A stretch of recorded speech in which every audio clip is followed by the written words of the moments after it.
Bonjour les amis, depuis 1989 et la première affaire du voile islamique à Creil dans une école, la guerre du voile n'a jamais cessé, même si elle connaît certains pics. Elle avait connu déjà un premier pic en 2003-2004 avec la loi contre les signes religieux à l'école, dont le voile, et elle connaît un nouveau pic en 2019 après la campagne de la FCPE sur ce qu'on appelle les mères accompagnatrices voilées lors des sorties scolaires. Alors revenons à il y a 30 ans, donc 3 jeunes filles d'origine turque par ailleurs, à Creil, un proviseur de droite, ce qui n'est pas bien, mais martiniquais, on peut difficilement lui faire le coup du racisme, Ernest Chenière, vire 3 jeunes filles qui veulent imposer leur voile, encouragées par derrière par des associations islamistes, donc à l'ensemble de la communauté scolaire. Et on aurait pu penser, c'est Jospin qui est ministre de l'Éducation nationale, on aurait pu penser que la gauche qui se réclame du label de la laïcité allait mettre vite fait ordre à tout ça et soutenir le principal. Loin de là, la gauche est à l'aise quand il s'agit d'imposer la laïcité aux catholiques, au catholicisme. On le verra en 1994, 5 ans plus tard, quand ils mettront 1 million de personnes dans la rue, je sais, j'y étais, 300 000 Bretons en tête de cortège, pour lutter contre un financement des écoles privées majoritairement catholiques que Bayrou voulait rendre plus avantageux. Mais quand il s'agit des musulmans, quand il s'agit de la religion d'amour, quand il s'agit de la religion des victimes de l'esclavage et des persécutions coloniales, c'est moins facile. Et on verra, au-delà de Jospin qui se couchera lamentablement, on verra, et Jospin qui d'ailleurs dira à la journaliste Elisabeth Chemla dans un entretien, qu'est-ce que vous voulez que ça me foute que la France devienne islamiste, qui montre quand même le grand patriotisme de cet homme. On verra SOS Racisme au sommet de sa gloire qui utilisera le terrorisme intellectuel, perdant par ailleurs beaucoup de ses féministes, en expliquant que vouloir le respect de la laïcité et donc l'interdiction de tout signe religieux dont le voile dans une école publique et laïque, c'était faire le jeu du Front National. Donc quelques personnes à gauche s'ombreront la face, notamment Arlette Laguillet, qui dira que le voile c'est l'oppression des femmes, bien seule, et quelques personnalités comme Elisabeth Badinter, Régis Debray ou Alain Finkielkraut, qui, de même que Catherine Kinsler d'ailleurs, qui feront une tribune protestant contre la capitulation et la lâcheté de la gauche sur cette affaire. 15 ans plus tard, j'ai fait partie, et c'est curieux que je fasse cette vidéo quelques heures après l'annonce de la mort de Jacques Chirac, j'ai fait partie de ceux qui ont mené une campagne dynamique, on va le dire comme ça, parce que 15 ans après 1989, il y avait encore des milliers de jeunes filles voilées dans les écoles et de multiples provocations. J'ai donc fait partie de ceux qui ont impulsé une campagne, donc je disais dynamique, qui a abouti le 15 mars par la loi donc du 15 mars interdisant les signes religieux qu'on appelait ostentatoires dans les écoles. Cette loi n'était pas parfaite, notamment les écoles privées catholiques, belle trahison des catholiques, autorisent encore aujourd'hui le voile islamique de leurs jeunes élèves dans les écoles catho. Bien évidemment, dans les écoles privées, bien qu'ils soient sous contrat avec l'État, c'est autorisé. Et d'autre part, dans nos universités, ce qui est un véritable scandale puisque les universités sont publiques, on nous fait le coup des femmes qui sont majeures pour autoriser le voile islamique dans des universités pourtant publiques. Alors, vous avez encore aujourd'hui ceux que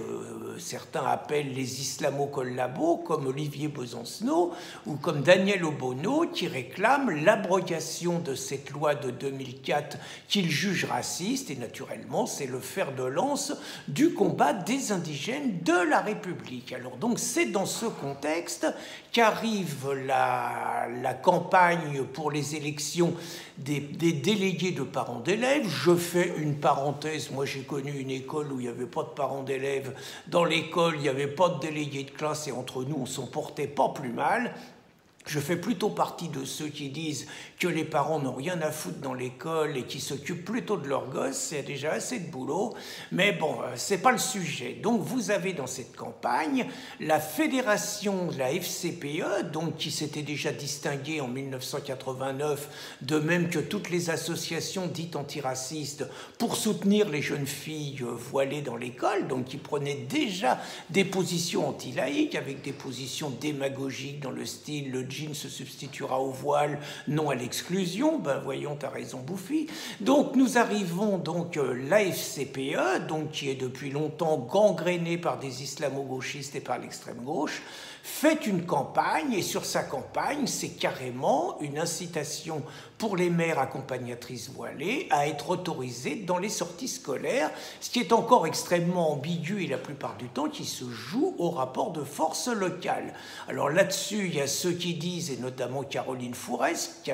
qui loupe jamais une occasion de dire des bêtises, qui dit que la laïcité, c'est pas d'interdire le voile dans les sorties scolaires, que c'est discriminatoire, que c'est des positions soviétoïdes et tout. Et puis vous avez les laïcs qui disent qu'une sortie scolaire, c'est un projet pédagogique qui appartient à l'éducation nationale, que nous sommes dans une république laïque, que nous sommes dans une école républicaine et laïque, et donc tout prosélytisme religieux, quel qu'il soit, doit être banni. C'est naturellement la FCPE est sur la première position, qui s'apparente plus à une position sur la laïcité de type anglo-saxonne, où la liberté individuelle prévaut sur on va dire, le bien commun, que sur la position laïque française, qui est clairement marquée par la séparation du religieux et du politique, et par l'article 2 notamment, l'État ne reconnaît, ne salarie et ne subventionne aucun culte. Donc, cette propagande grossière pour une religion, par ailleurs, qui n'a de cesse que de mettre à bas la laïcité à la française et de lui substituer le modèle anglo-saxon, donc a provoqué quelques réactions, et notamment parmi les réactions, Laurent Bouvet, donc un mec bien, hein, ancien du Parti socialiste, fondateur du Printemps républicain, enseignant en sciences politiques en université, j'ai envie de dire, si tous les mecs de gauche étaient comme ça, peut-être que je militerais encore à gauche. Donc Laurent Bouvet, qui est proche de Zineb El Razoui, a fait donc une caricature détournant les jeunes femmes voilées et à la place montrant des djihadistes et disant qu'ils ont le droit aussi de participer aux sorties scolaires. Évidemment, il a fait ça dans l'esprit Charlie Hebdo. Qu'est-ce qui lui a pris? Il en prend plein la tête et il se prend une plainte de la FCPE. Il se retrouvera donc, le camarade, devant la 17e. Bienvenue au club camarade, on t'expliquera si tu veux comment ça se passe. Nous, on est un petit peu habitués. Et il est soutenu notamment par l'ineffable, évidemment, Aurélien Taché, député macronien, qui devait intervenir avec Marion Maréchal Le Pen pour lui apporter la contradiction et qui s'est déballonné au dernier moment. Et nous retrouvons dans cette affaire tous les clivages qui existaient en 1989, tous les clivages qui existaient en 2004 sur la loi contre les signes religieux, entre ceux qui veulent imposer malgré tout des principes laïques et républicains, la séparation, et qui refusent l'offensive des plus déterminés des islamistes, et ceux que nous appelons les islamo-collabos. Alors, au-delà de cette question, il y a la question, plusieurs questions se posent. Les trois religions sont-elles à renvoyer dos à dos aujourd'hui, ce qui est la position classique des laïcs? Le voile islamique n'est-il qu'un signe religieux, ou bien est-il au contraire l'uniforme de l'islam conquérant, comme le disent d'autres? Toujours est-il que, faute d'une décision politique très claire, on souhaite encore bien du plaisir aux enseignants. Moi, je rappelle que j'ai créé Riposte laïque en 2007 avec Brigitte Brébeil, qui est décédée aujourd'hui, et que Brigitte était enseignante institutrice dans le centre de Marseille, qu'elle avait 20 mères voilées sur 28 parmi les élèves, et qu'elle avait décidé elle-même de ne plus faire de sortie scolaire pour ne plus être confrontée à cette question. Alors la question serait résolue depuis longtemps s'il y avait une décision politique claire. Je rappelle par exemple que Yvette Roudy, qui fut la première ministre de Mitterrand, qu'on dit à la condition de la femme, était très claire et elle considère que le voile, elle a d'ailleurs le même discours que Lutte ouvrière, elle considère que le voile est le symbole de l'oppression des femmes et qu'il faut l'interdire dans la rue, qu'il faut l'interdire partout. Et puis vous avez, on va dire, ceux qu'on appelle des islamophobes, qui eux disent très clairement que le voile islamique, comme tout signe, comme toute visibilité de l'islam, devrait être interdit. J'ai envie de dire, moi je dis pas ce qu'il faut soutenir, je dis simplement que, faute de position claire, on continuera à être dans les ambiguïtés, dans les rapports de force permanents et dans les reculs permanents de vol offensif des islamistes. Bonne journée les amis.